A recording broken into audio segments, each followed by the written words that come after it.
퇴직하고 연락 끊겼던 친구에게 갑자기 청첩장이 도착했습니다. 전화 한 통 없던 사람이 꼭 와줘야 해라며 당부까지 하더군요. 이런 연락 여러분도 받아보신 적 있지 않나요? 몇 년 아니 몇십 년간 아무 소식 없다가 결혼식, 장례식, 부고장 날아올 때마다 가야 하나 말아야 하나 혼란스럽고 마음이 불편해집니다. 은퇴 후의 인간관계, 예상보다 훨씬 빨리 무너지고 조금만 잘못 응하면 시간도 돈도 마음도 한꺼번에 잃게 됩니다. 저도 한번 크게 당하고 나서야 관계 정리를 시작했습니다. 오늘 영상에서는 은퇴 후 경조사에 절대 함부로 가면 안 되는 이유를 실제 사례와 함께 구체적으로 알려드릴게요. 구독과 좋아요 한번 눌러주시고요. 지금 바로 시작합니다. 요즘 경조사는 축하도 위로도 아닙니다. 그 자리에 앉자마자 머릿속은 이미 계산 중이죠. 내가 이 집에 얼마 냈더라? 오늘 밥값은 얼마나 할까? 사람을 챙기는 마음보다 손익을 따지는 마음이 앞서는 시대입니다. 한때는 서로 기쁜 일에 웃고 슬픈 일에 함께 울던 그런 자리였죠. 하지만 요즘엔 몇 명 왔느냐, 얼마 받았느냐가 중심이 돼버렸습니다. 어느 장례식장에선 카드로 조의금을 할부 결제할 수 있는 키오스크까지 등장했죠. 그 돈은 장례식장 비용에서 자동으로 차감된다니 이젠 조의금도 요금 처리되는 세상입니다. 한마디로 경조사 인간관계의 잔고를 확인하는 자리가 되어버린 겁니다. 문제는 이렇게 현실이 변했는데도 우리는 여전히 안 가면 예의 없다. 마음은 없어도 얼굴은 비춰야지 하며 몸을 끌고 간다는 거죠. 그때마다 드는 비용, 시간, 마음의 피로는 생각보다 훨씬 큽니다. 그런데 한번 스스로에게 물어보세요. 이 자리를 내가 정말 기뻐서 가는가? 아니면 예전엔 좀 친했으니까 체면 때문에라도 라며 의무적으로 움직이는 걸까요? 은퇴 후엔 이게 더 무겁게 다가옵니다. 고정 수입은 줄고 생활비는 아껴야 하는 시기잖아요. 그런데 인맥이라는 이름으로 쌓인 경조사 알림은 여전히 당연한 듯 내 시간과 돈을 요구합니다. 그러다 보면 문득 이런 생각이 듭니다. 내가 이 자리에 가는 건 누굴 위한 걸까? 그 사람? 나? 아니면 그냥 오래된 습관? 결국 우리는 선택해야 합니다. 관계의 이름을 지켰다가 내 일상이 무너지는 걸 감수할 것인지, 이제는 나의 평화를 지키기 위해 거절하는 용기를 낼 것인지. 그 친구가 나한테 그럴 리가 있겠어? 사람이 당할 때 꼭 하는 말이죠. 그날도 그랬습니다. 정년 퇴직하고 한창 외로웠던 박종태 씨에게 30년 만에 연락이 온 친구가 있었습니다. 야, 우리 영숙이 결혼해. 너 꼭 와야 돼. 진짜 얼굴 못 본 지 너무 오래됐잖아. 그 목소리가 반가워 전화를 끊고도 한참을 멍하니 앉아 있었다죠. 청첩장을 받고선 괜히 설레기까지 했답니다. 옛날에 같이 등산 다니고 밤새 술잔 기울이던 그 시절이 떠올라. 그래, 이럴 때라도 얼굴 보자는 마음이 생겼던 겁니다. 그런데 문제는 그게 시작이었다는 거예요. 결혼식장에 갔더니 친구는 마치 10년 지기처럼 팔짱을 끼고 반겨줬습니다. 와, 종태 왔구나. 내가 와줘서 진짜 든든하다. 그 말 한마디에 종태 씨는 괜히 코끝이 찡해졌죠. 역시 친구는 세월을 넘어도 친구구나 싶었거든요. 그런데 이상하게도 아는 얼굴은 거의 없었습니다. 동창들? 한 명도 안 보이더랍니다. 야, 경호는? 규식이는 안 왔어? 걔네는 뭐 사정이 좀 있었나 봐. 친구는 어색하게 웃으며 얼버무렸습니다. 그날 이후 친구가 밥을 사겠다며 고급 일식당에 데려갔습니다. 1인당 20만 원이 넘는 코스를 시키더니 이런 얘기를 꺼내더랍니다. 너 혹시 요즘 돈 굴릴 생각 없냐? 내가 진짜 괜찮은 땅 하나 아는데. 너니까 얘기하는 거야. 다른 사람한테는 절대 안 알려준다. 그 순간 종태 씨는 몸에서 식은땀이 났다고 합니다. 이게 뭔가 싶더래요. 결혼식 초대도 고급 식사도 전부 이 한마디를 위한 빌드업이었던 겁니다.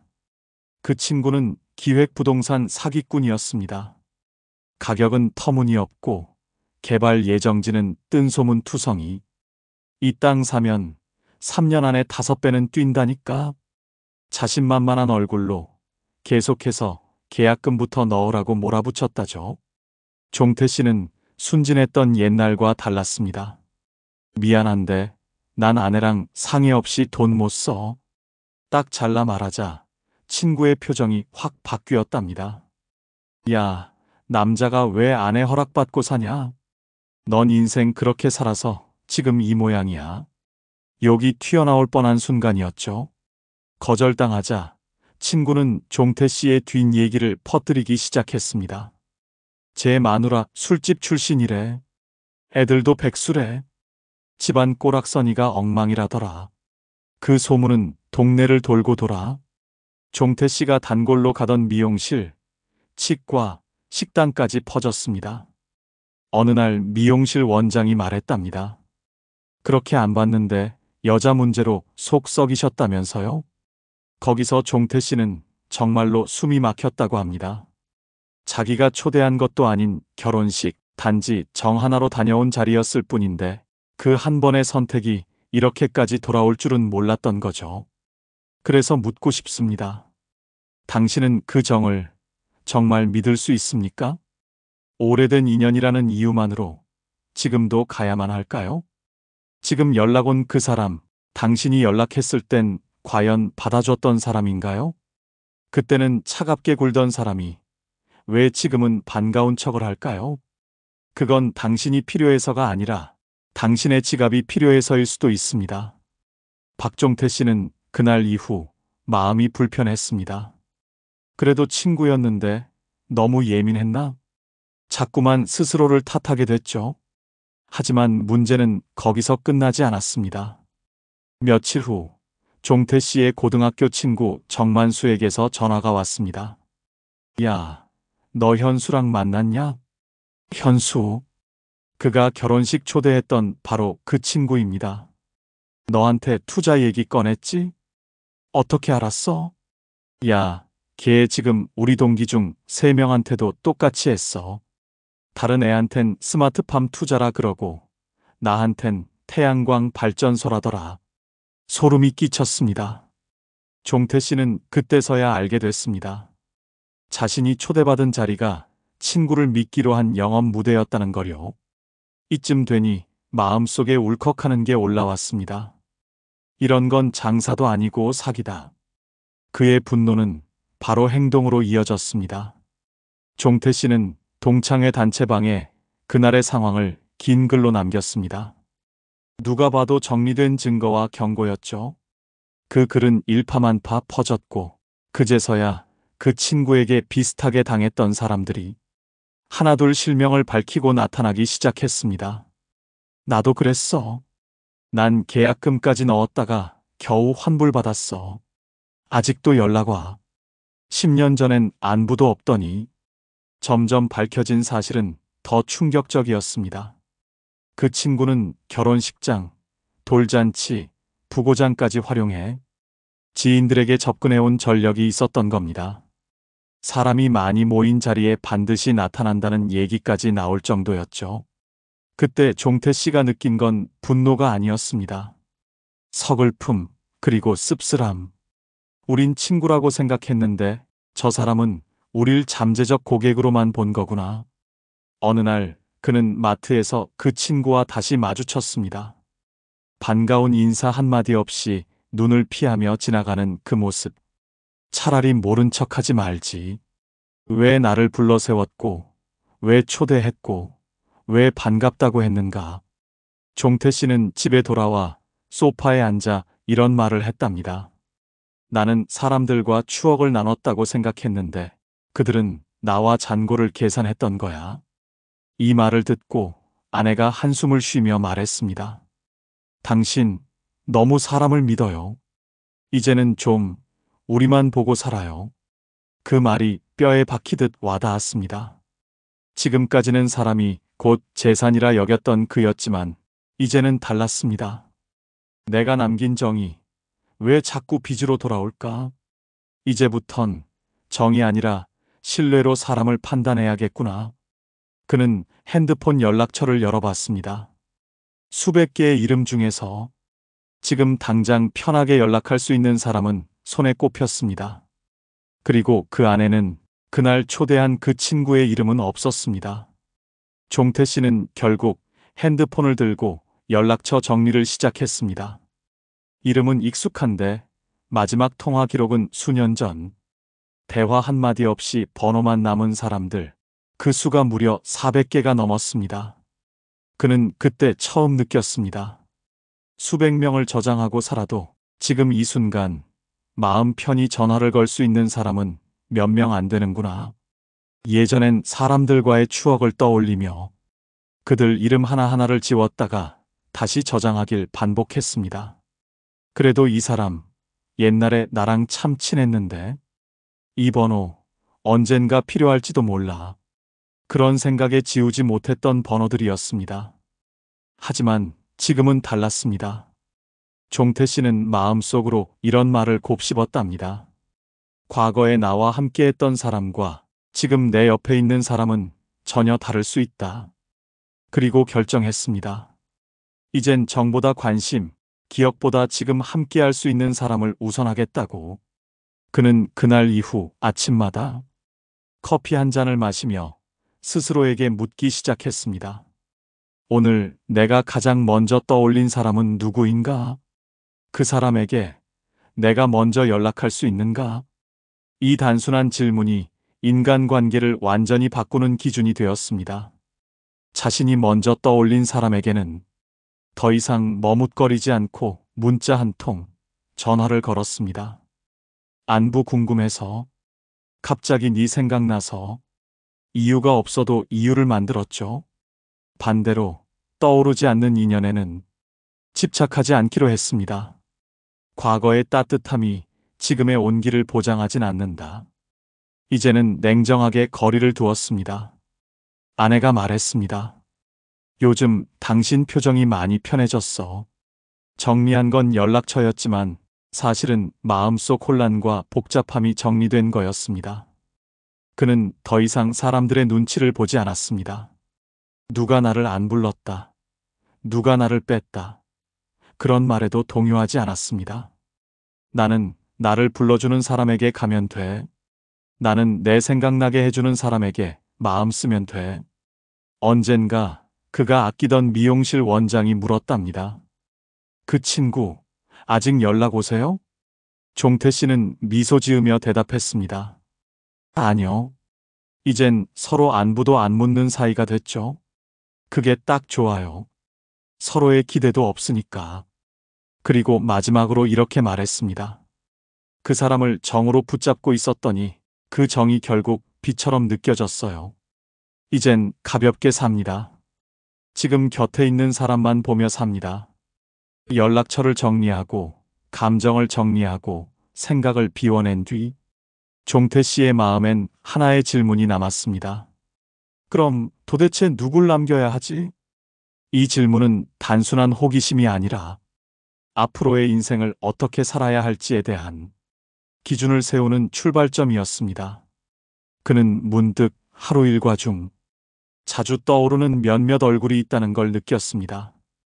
그 중에는 매일 대화하진 않아도 생각만 해도 따뜻해지는 사람들이 있었죠. 종태 씨는 그런 사람들을 떠올리며 이렇게 스스로에게 물었습니다. 나는 지금 이 사람을 떠올렸는가? 이 사람은 내가 약해졌을 때 곁에 있어준 적이 있는가? 이 사람 앞에서 나는 자랑하지 않아도 인정받는 느낌을 받았는가? 그는 관계의 기준을 정말 단순한 감정에서 찾기로 했습니다. 함께 있으면 말이 편한 사람, 내 얘기를 묻지도 따지지도 않고 들어주는 사람, 괜히 보고 싶고 괜히 안부를 묻고 싶은 사람, 자랑을 꺼내지 않아도 내 기쁨을 함께 웃어주는 사람, 그런 사람이 진짜 친구이고 그런 관계만 남겨야 한다는 걸 절감했죠. 정말 잘 나갈 때 축하해주는 사람보다 내가 무너졌을 때 조용히 손 잡아주는 사람. 내가 뭘 하든 그럴 수 있지라며 내 편이 되어주는 단 한 명. 종태 씨는 말합니다. 결국 삶이란 누구를 남기느냐가 아니라 누구를 지우지 않느냐의 싸움이다. 그는 이제 누군가를 만날 때 그 사람이 어떤 사람인지 가장 먼저 확인하는 한 가지 기준이 생겼습니다. 내가 먼저 연락하고 싶었는가? 그게 아니면 그는 더 이상 마음을 쓰지 않기로 했습니다. 시간이 흐를수록 알게 됩니다. 사람은 많지만 같은 방향을 바라보며 걸을 수 있는 사람은 많지 않다는 것. 예전엔 내가 도와줘야 하니까, 예전엔 잘 지냈으니까 나 아니면 안 될 것 같아서 이런 생각으로 사람들을 곁에 뒀지만 지금은 딱 한 줄 기준으로 판단합니다. 이 사람이 나를 진짜 생각하는가? 그리고 그런 사람 하나만 곁에 있어도 외롭지 않다는 걸 그는 요즘 조금씩 배워가고 있습니다. 박종태 씨는 어느 날 거울 앞에 앉았습니다. 거울 속엔 어딘가 지쳐있고 허탈해 보이는 중년 남자가 있었죠. 머리숱이 줄고 눈 밑은 퀭하고 입꼬리는 자꾸만 내려가 있었습니다. 그는 이렇게 혼잣말을 했습니다. 내가 이렇게 된 이유, 정말 나 혼자일까? 문득 떠오른 몇 사람의 얼굴이 있었습니다. 그들은 늘 이런 말로 종태 씨를 누르곤 했습니다. 그 나이에 뭘 더 하려고 그래? 그만하면 됐지. 남자가 욕심이 많아. 이제 좀 내려놓고 살아. 그 말들은 조언처럼 들렸지만 결국은 종태 씨의 의욕과 자존심을 꺾는 말들이었죠. 그는 그제야 알았습니다. 말은 안 해도 사람은 서로를 자꾸 줄이고 있다는 걸. 종태 씨는 사람을 떠올릴 때 한 가지 감정만 따져보기로 했습니다. 그 사람을 만나고 나면 나는 작아지는가, 커지는가? 누군가와의 만남 뒤엔 뭔가 괜히 위축되고 비교당하고 내가 뭘 잘못했나 돌아보게 되곤 했습니다. 그 사람들은 웃으며 말하지만 그 속엔 질투, 비교, 은근한 무시가 숨어 있었죠. 아이고, 요즘 잘 나가더라. 넌 진짜 팔자 좋다. 말은 웃었지만 눈빛은 시무룩했습니다. 종태 씨는 그걸 이제 압니다.